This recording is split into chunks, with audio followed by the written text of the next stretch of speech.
My ex K wants to reconcile after sleeping with another guy while I held on to hope. You have done nothing but make me question myself, she texted, yet she now claims, I love you. Can I really forgive her betrayal after all we've been through? Edit, I did not realize how long this was when I posted it. My apologies, everyone. Let me begin by stating that I desire to be with her, but I am uncertain whether I can after what she has done. Here is some background for the story. My ex-girlfriend, let's call her Kay, and I initially broke up in August.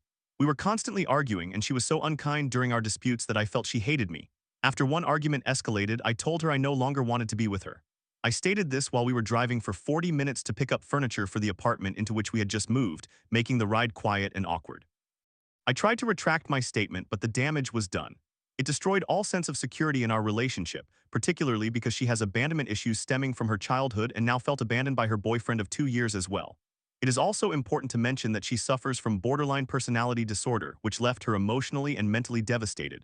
I recognized my actions were wrong, but I was determined to make amends. For me, it was merely a moment of intense frustration, and I said something I did not truly mean. We reconciled a few days later, but our relationship became extremely challenging.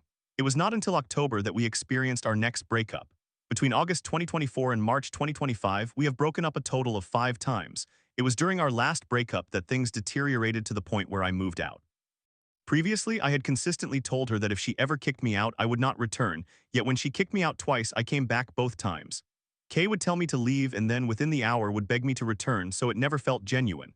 The first time I returned as soon as she requested because I had been parked in our apartment complex, but I was out of sight with no location services on. Second time she kicked me out and asked me to return, I spent the night in my car.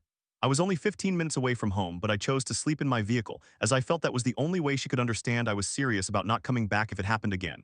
We discussed the situation, and I told her I would not return the next time, that we would break up and it would be over for good.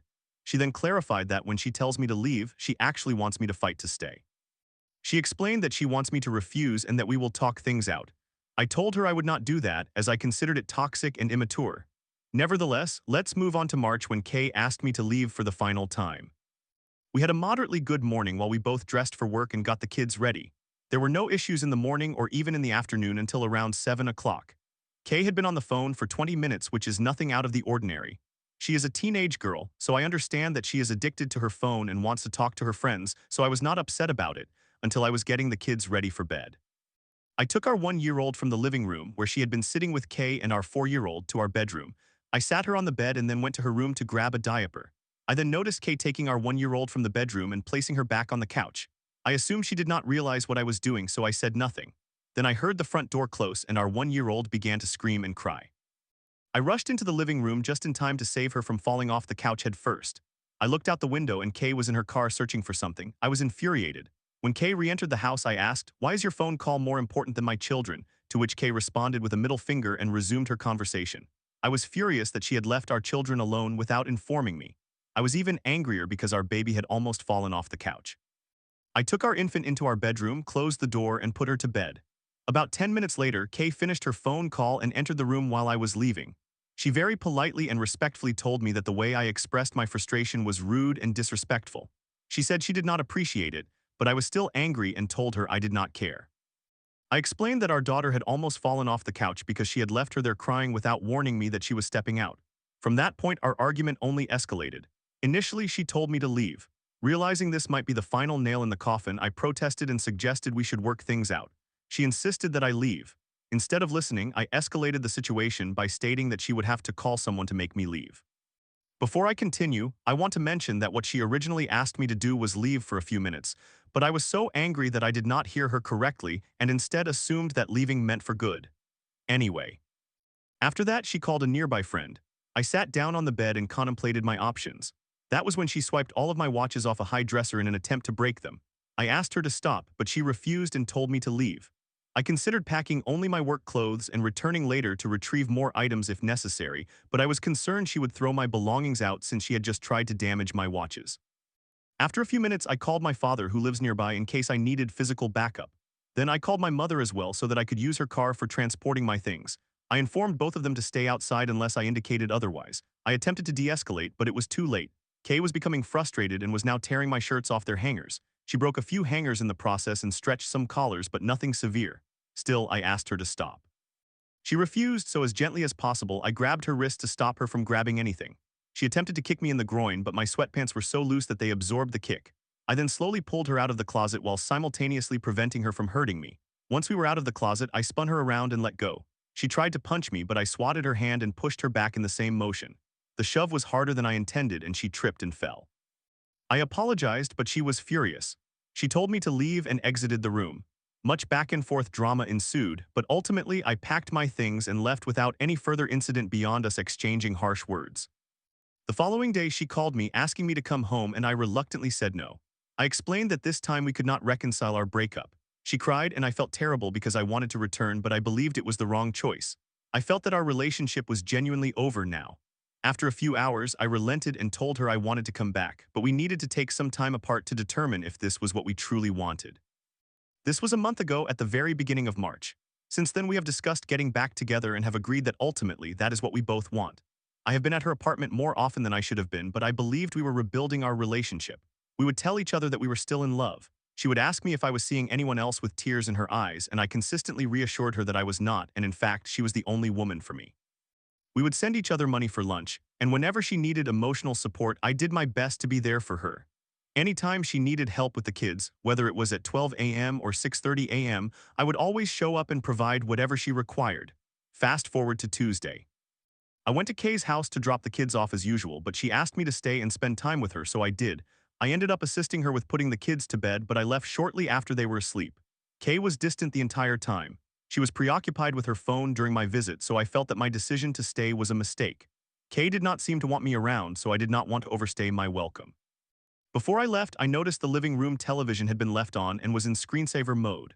Typically, the screensaver displayed pictures of our family, me and Kay, the kids, or our dog, but for some reason, it was on the default screensaver. I wondered if Kay had done that intentionally since she had logged into the app about a week prior. However, I did not ask, assuming it was a glitch. The following day, Wednesday, April 2nd, I accessed the app around noon. My mind was set on discovering how that happened and whether I could fix it. I had considered addressing it around 8 a.m. during my downtime at work, but I was interrupted before I had the opportunity. Then at 10:30, Kay asked me to buy her lunch, and despite not having any money, I still did it.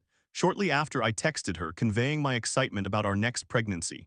I told her how I would pamper her and provide the perfect pregnancy experience.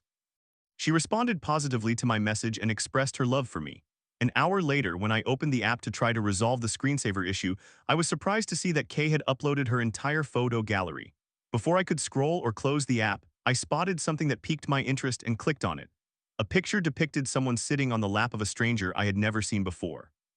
At this point, my heart raced, so I clicked on the image, and it was a live photo revealing Kay. She was sitting on someone's lap on the couch that I bought for her living room, with her blanket underneath them.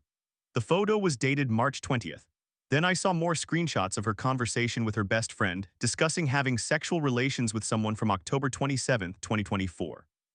Our sexual encounters had decreased during that period, but she claims she was speaking about me.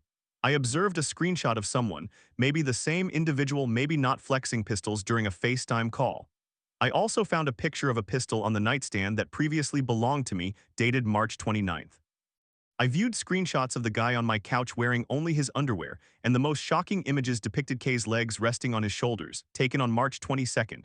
I observed enough to understand what was happening in those photographs, but thankfully not too much. Kay has been involved with someone else, and I am unsure of how long it has been occurring. What is worse is that she has been dishonest about it. Several times she has inquired if I was seeing anyone, and I truthfully answered no. When I posed the same question to her, she always responded no as well. I would tell her she was the only woman for me, assuring her that we would work everything out and that there was still hope for us. Meanwhile, she had already engaged in sexual relations with another man. She has been deceptive and manipulative. When she finished work, instead of calling me as she usually did, she sent me a text. She mentioned having a headache and would go straight home instead of going to the gym with me. I offered to bring her anything she needed, but she declined. I suspected she was going to meet with that man again in our house, so I decided to show up unannounced. I waited an hour and then drove over. I called her and fabricated a family emergency, claiming I needed the diaper bag to pick the kids up and keep them with me while I managed the situation. She was frantic and kept asking what had happened, but I withheld that information. I hung up, and 5 minutes later I knocked on her door. She opened it slightly, only allowing enough room for me to see her body while blocking the rest of the view into the apartment. I told her that I had seen her Amazon photos and walked away without saying anything further. For an hour, she pretended not to know what I was referencing, but during that hour, she logged me out of the app. I ignored her calls and messages, informing her that from that point forward I only wanted to discuss our children. She continued to act as if she did not comprehend the situation. Eventually, I mentioned the date of one of the photos taken while she was at his house. I urged her to stop pretending after everything that had transpired, and she finally did. She said, "Forget you. I wish we had never met. The only good thing to come from our meeting is our child's name." From there, I sent her a few more messages, attempting to suppress my emotions but succumbing multiple times. She threatened to take my dog to a shelter, to which I replied that she must truly be heartless. Then she responded saying, "In all actuality, I hate that it has to be this way. Instead of approaching me like a mature person, you accused me. You have insulted me and said terrible things. I bet what you think you know isn't even the truth, laugh out loud. I am finished explaining myself to you. You have done nothing but make me question myself for the past 2 years. You have lied, manipulated situations, cheated, and left me to fend for myself. I love you, but this isn't what love is supposed to be. Love isn't supposed to hurt like this." We exchanged messages for a while, during which I ignored most of her responses, although I read all of them. She claimed that the dog had been attacked by the neighbors, and I asked her to send a picture for proof, but she did not. 10 minutes later, she reiterated that she was taking the dog to a shelter. Later, she told me that our older daughter wanted to talk to me, so I called her. I requested Kay to put our daughter on the line 3 times, but she insisted we talk, so I hung up. Since then, we have spoken, and she revealed that she cannot handle being alone. She stated that I left her, and since she was single, she had no obligation to remain loyal to me. Now she asserts that she wants to be together again. She expresses that she misses me, but I am not over the fact that she had sexual relations with another man, deceived me about it, and attempted to hurt my feelings after I confronted her. I am hurt by her actions. I am hurt that she allowed another man to touch her, and I am uncertain whether I can ever forgive that. I am hurt by her dishonesty, especially since she had numerous chances to confess. I also made it clear that if she intended to see other people, all she needed to do was inform me so that I could move on. Story 2. Divorce at 31 wasn't what I planned, but my husband's late-night escapades proved he was hiding more than just a drinking problem. "You should be ashamed," I yelled, only to find him denying an emotional affair with his coworker. Was it just friendship or something more? This is my first time posting, so I hope this is all legible.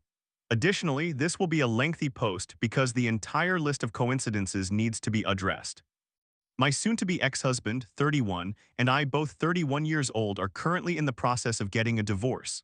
Our divorce is not related to the affair, but it certainly felt like a betrayal on his way out. I noticed our relationship felt distant in early February, and now it is April. I asked him if we were all right, to which he revealed a list of issues. I immediately went into problem-solving mode, suggesting therapy and starting to correct some of the behaviors that bothered him. Honestly, I am messy and not the best at housework, but I began to improve. About 2 weeks after our initial conversation, he informed me that he was going out for drinks with coworkers after his shift. He told me this around 10 p.m. He is a manager at a brewery, so this is not unusual. At around 11:00 p.m., I was still awake and felt hungry, so I made a pizza and intentionally left it out for him, assuming he would be home within the hour.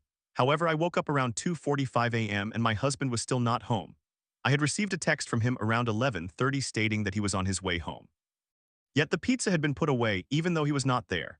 I also noticed that the pizza was stored messily, with pieces sticking out of the container, preventing the lid from closing, which indicated that a drunk person had done it. This meant he drove home drunk, ate pizza, drove back out drunk, continued drinking with whoever he was with, and then drove home drunk for a third time. When I woke up, I called his friend Zach, who he said he was with that night.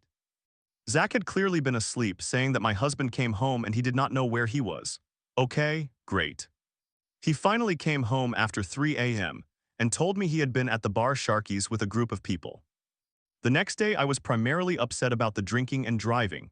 This behavior was completely out of character for him. It was actually insane and incredibly dangerous because he drove intoxicated 3 separate times. So my focus was on his safety, and I confronted him about that. The following night, I do not know what overcame me. We had been together for 12 years, married for 2, and I had never suspected infidelity, but an instinct struck me. While he was asleep, I looked through his phone. In his Facebook messages, I noticed a conversation with his female coworker, Callan, who is also married, which is perplexing. I found it somewhat odd that she was messaging him when she had his phone number. If she wanted to talk to him, why not just text him? That might be irrelevant, but it was strange to me. Callan is about 10 years older than us, so you can imagine the difference in communication styles between generations. Her message was sent at 1:30 a.m. and read, "Hey, I actually went out and socialized tonight. You'd be so proud of me." I questioned why this woman felt the need to seek approval from someone else's husband. Why wasn't she getting that from her own husband? Why was she messaging a married man at 1:30 a.m.? And why did she specifically write out a smiley face? To me, that seemed flirtatious and intentional given her age. I could not see any prior messages because their messages had end-to-end encryption while none of the other conversations in his inbox had that. Interesting. Once I discovered the message and realized this woman was flirting, I started asking questions the next day. Guess who he was with that night when he returned home and then went back out again? Ding ding ding, Callan. First it was a group of people and she wasn't there. Then it became a group of people including her. Eventually it was just her and supposedly one other girl. His story kept changing the more I pried, which is how I learned it was just her with the other girl. The other girl's involvement, supposedly, I'll add. Then I checked the closing hours for the bar he claimed to be at.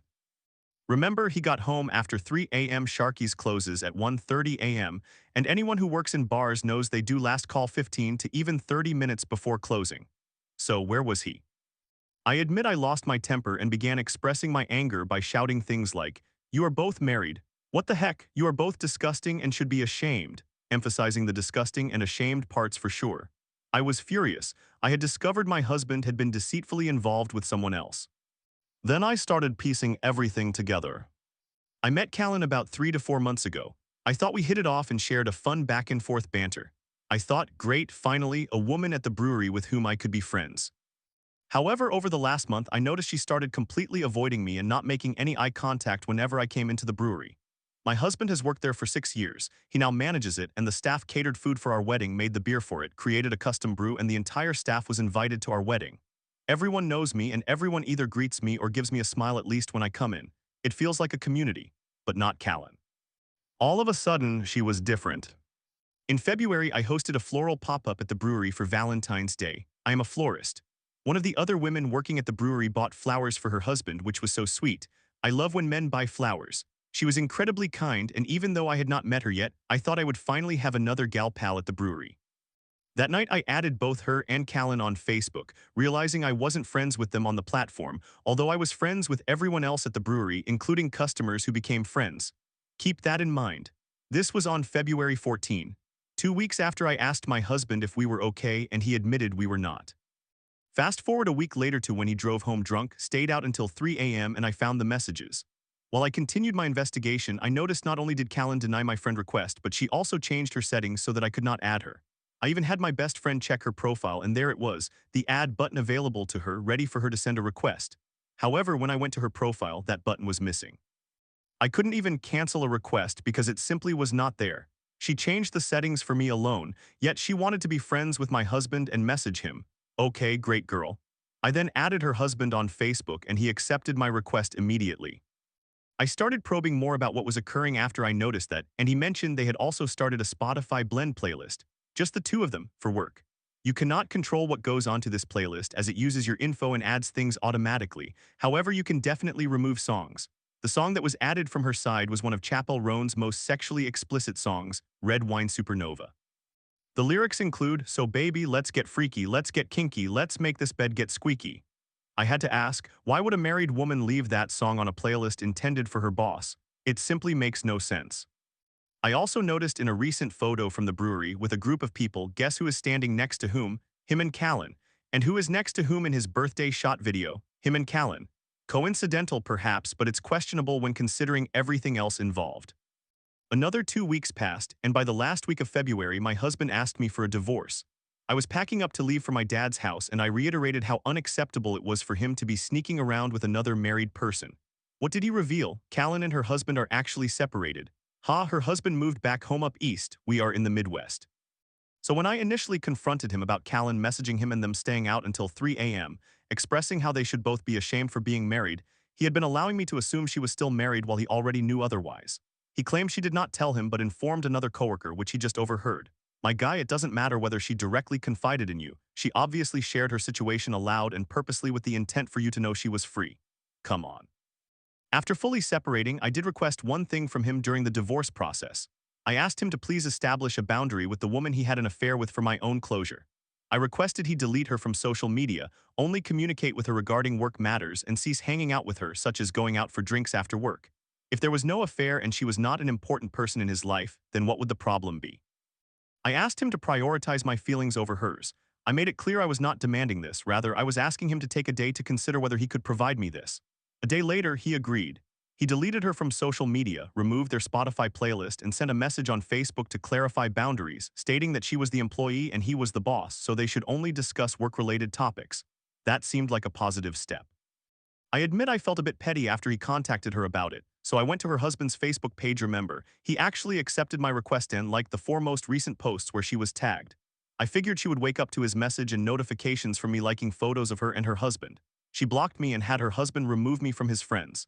I cannot imagine what her explanation was to him about having me deleted, but I do hope he is doing well. As a side note, he befriended a different woman from a previous bartending job who was also in a relationship. But do you know the difference? They both mentioned their partners right away and immediately introduced us for double dates. We all got along and are still friends to this day. I adore her and I even went on her bachelorette trip. We were invited to their wedding, I did the florals and they were invited to ours. We all became friends. I brought this example to him and asked him if he and Callan were merely friends, and she was also married. Why didn't he introduce us all? Why didn't he treat her the same way he treated our mutual friend? What is the difference between that friendship and the friendship he has with Callan? He offered no answer, evading the question entirely, and as I write this, I realize I never received a response. Recently, he has backtracked on all of his admissions, claiming he did nothing wrong with her. He complained to me of all people that it is frustrating to have to avoid someone because of this. Oh, I'm sorry, is it? Is it truly frustrating to avoid the woman with whom you had an emotional affair? Please allow me to share my utmost sympathy.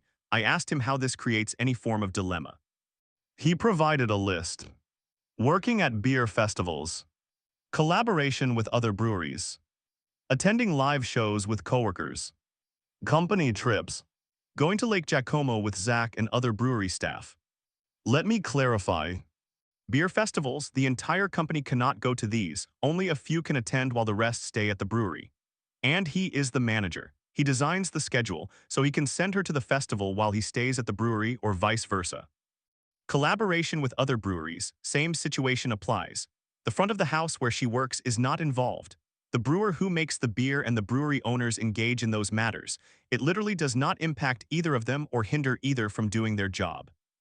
Attending shows with coworkers. When he mentioned that, I immediately asked if he was going to those shows with her because I was unaware of that, and I needed to add it to the list of things relating to the affair. He responded that he had only gone with a particular guy who no longer works there. Then why mention it? Again, it is an example that involves nothing related to her and does not affect him at all. Company trips. The brewery has only organized one company float trip in the last 4 years, so this holds zero impact on him. Lake Giacomo with Zach, I inquired if she had ever gone to the lake with them in the past. His reply was no, so then how does that example affect you? Every single example he provided as to why it was frustrating to avoid her was completely fabricated. They were scenarios where he might encounter her and situations that could easily be circumvented.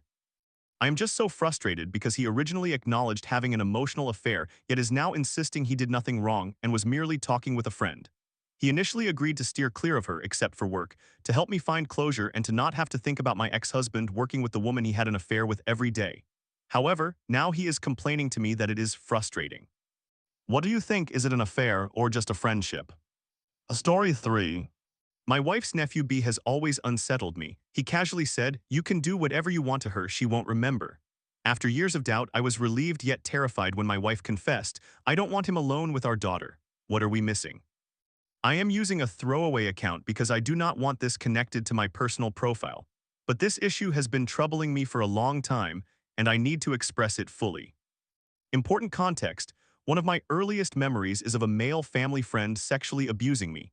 Because of this experience, I am not very trusting of men and I now have complex post-traumatic stress disorder. However, it is being managed, and I have been out of therapy for 10 years and medication-free for approximately 9 years. A bit of background: my wife has 3 nephews whom I have known since they were born.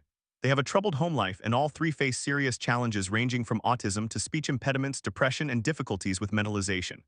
The oldest nephew, whom we will call B, is in his early teens. He is an intelligent and charming child who has a knack for finding the easy way out and shows little respect for authority, rules, or consequences. We do not see their family very often as they live quite far from us. However, we do meet several times a year. My wife and I have a daughter who is now almost 3. Whenever we spend time with my wife's sister and her family, the boys are very attentive to our daughter, and she enjoys playing with her older cousins. Quite soon after my daughter was born, I began to have certain doubts, for lack of a better term. Something inside me warned that I should not leave B unsupervised with our daughter. I could not pinpoint why I felt this way or where the feeling originated, but it was crystal clear to me. As time passed, B was consistently careful with our girl. He paid a lot of attention to her, and it was challenging to make him understand that while he was still a preteen and she was an infant, he was not permitted to pick her up and carry her around. He seemed very interested in her development and frequently asked about when she would achieve certain milestones, such as cognitive memory or walking. Nothing about his behavior stood out as a reason for my anxiety. I attributed my feelings to my past and felt intense guilt for even having these thoughts. I had known this child his entire life, and out of the three nephews, he is the one with whom I have the easiest and deepest conversations. It was clear that our connection was mutual, as he had sought me out numerous times, such as when I walked the dogs alone to escape their chaotic household and he asked to join me. One day while visiting them, my wife and I decided to take our daughter for a walk with the dogs. As usual, B asked if he could come along and we agreed. We chatted about various topics, and once again he inquired about baby development. That day, he seemed particularly interested in what age babies typically start to remember things. We explained that it was difficult to provide a specific answer, but as a general guideline, it is around 3 years old. He appeared almost excited and stated, "That's great, so you can do whatever you want to her and she won't even be able to remember it as long as she is under 3. The silence that followed was deafening. My heart sank. Both my wife and I rushed to clarify that even though she might not remember events in the way we do, babies do respond to traumatic experiences, and there will be evident signs in their development. He persisted in discussing how she wouldn't remember anything, implying that whatever we did didn't matter. By the end of the walk, my wife and I had exhausted every approach we could think of to explain to B that this was not an acceptable way to consider the situation, and that babies and toddlers retain memories of emotions and trauma associated with certain individuals or places. We emphasized that one should never do anything to someone while they are unaware, whether they are asleep, intoxicated, or lack the memory capacity that one would not want them to be aware of in an awake state. He seemed indifferent to our explanations, which made me increasingly uneasy. But he was about 12 years old at the time, and perhaps his mentalization issues and developing brain were simply manifesting themselves, right? He has not mentioned this topic since, and as time progressed, I tried to forget about that incident. In any case, the children grew, and so did my instinct that I should not leave B alone with my daughter. Still, nothing occurred to justify these feelings or thoughts, but whenever we were with their family, I always kept a closer watch on my daughter and ensured she was never in any of the boys' rooms without a parent present. It was not that I did not trust the other two nephews. I simply did not want to treat any of them differently. I never disclosed my gut feelings to my wife. I still felt guilty for not trusting this boy. He had not done anything to warrant my distrust, and I had never experienced this distinct feeling regarding any other man, woman, or child in our lives. Even though my complex post-traumatic stress disorder makes it more challenging for me to be entirely at ease allowing anyone to watch our daughter. Then a couple of months ago, my wife's sister's family visited us for the weekend. We see them much less frequently these days due to unrelated family drama on the boy's mother's side, so the atmosphere was somewhat tense. The weekend turned out to be quite pleasant, all things considered. The boys played with our daughter, we all engaged in games, and we visited the park. It was a typical weekend, yet that unsettling feeling grew stronger. I do not want B to be alone with my daughter, not even for 5 minutes, period. The day after the weekend, my wife and I were in the car, and she was quieter than usual. After a while of silence, she took a deep breath and said, "I have no reason to say this, and I have no evidence or actions to support it, but I would like to ask that you never allow B and our daughter to be alone together, not even for a moment." I felt a mix of relief and anxiety upon realizing that I was not the only one who had that sentiment. I told my wife that I had been feeling exactly the same way. I had had this feeling for a long time and did not know why or where it originated. She explained that her concern intensified after that walk when he mentioned being able to do anything to babies as long as they were under 3. Until that point, I had completely blocked that conversation out of my mind, but I recalled every detail once she brought it up. We discussed that feeling extensively, that entirely unfounded sentiment that had arisen independently for both of us. My wife also asked if I had ever seen B experience remorse for any of his actions or show sympathy for others, if I had ever witnessed him display any semblance of empathy. This took me by surprise, but I realized I had not. His utter disregard for authority, along with his lack of respect or fear of consequences, left me feeling unsettled. While I am relieved that this is not just my perception, it is also frightening that my level-headed wife shares the same feeling, and it is strong enough for her to voice it to me. I have no idea what to do with this intuition. Is it a manifestation of trauma? Am I being entirely unfair to an innocent teenager? Or is it an instinct that I should absolutely not disregard, not even for a moment? Summary: my wife's nephew has no respect for rules or consequences and does not really exhibit empathy. He has remarked that one can do whatever is desired to children under the age of 3 because they will not remember, which has consistently made me feel like I should never leave him alone with my toddler. I have never disclosed this feeling to my wife. However, she recently confided in me that she does not want me to leave her nephew alone with our daughter. I apologize for any grammatical errors, as English is my second language.